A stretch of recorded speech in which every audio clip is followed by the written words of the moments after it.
Na restauração da monarquia, é necessário prevenir os fatos que não favoreceram a atividade do monarca no passado, assim, para que tais fatos não voltem a acontecer.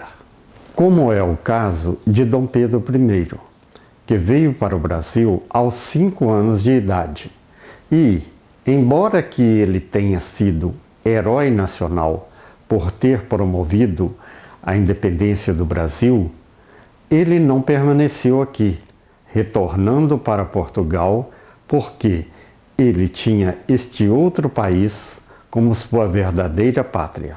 O outro caso é o da princesa Isabel, que, mesmo antes de assumir completamente o cargo de imperatriz do Brasil, já veio a perdê-lo com o golpe de Estado de 1889, o que prova que este cargo não é próprio para ser exercido por mulheres, o cargo co-intitulado Defensor Perpétuo do Brasil.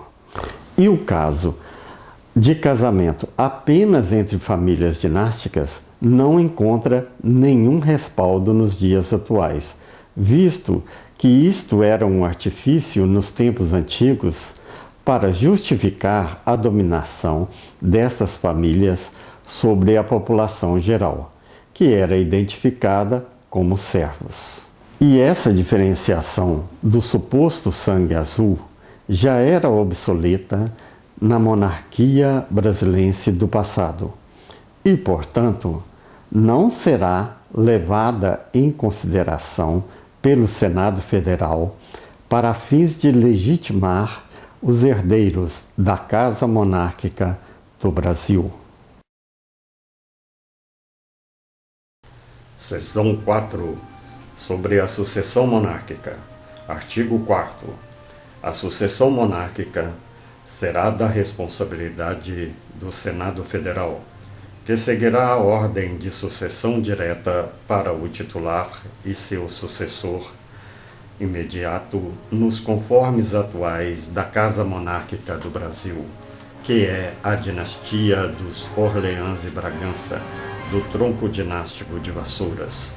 Isto até mesmo porque esta sucessão é a determinada ainda pela princesa Isabel. Mas, se o titular e seu sucessor imediato, inclusive os atuais, não atenderem às exigências do cargo de monarca do Brasil, seja qual for, ou ambos, se o caso, então eles serão impedidos de assumir esse cargo e assim receberão as recompensações previstas. Parágrafo 1º. Se os titular e o seu sucessor imediato não forem aprovados pelo Senado Federal ao cargo de monarca do Brasil, então, seja qual for, ou ambos, eles receberão pensão vitalícia no valor de metade do salário do primeiro-ministro e terão o direito de residirem nas residências monárquicas oficiais. Após isto ter ocorrido, o Senado ficará livre para escolher em toda a família monárquica oficial, até o parentesco de terceiro grau com relação ao titular, aquele príncipe que melhor se adeque à função de monarca, isto sem obrigatoriedade de seguir a linhagem sucessória direta. Parágrafo 2º.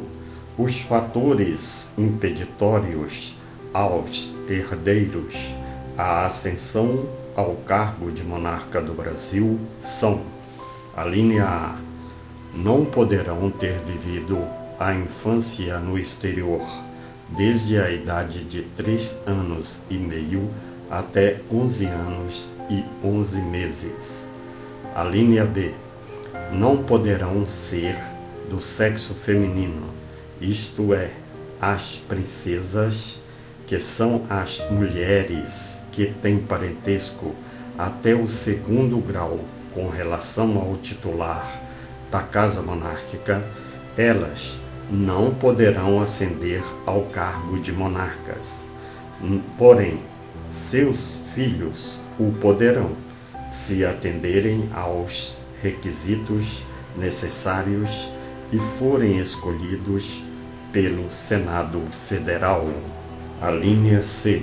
Não poderão ser monarcas e nem entrarem na linha sucessória os filhos e filhas bastardos ou os frutos de namoro antes do casamento civil oficial, isto é, nem estes filhos ou filhas e nem os seus descendentes poderão entrar na linha sucessória.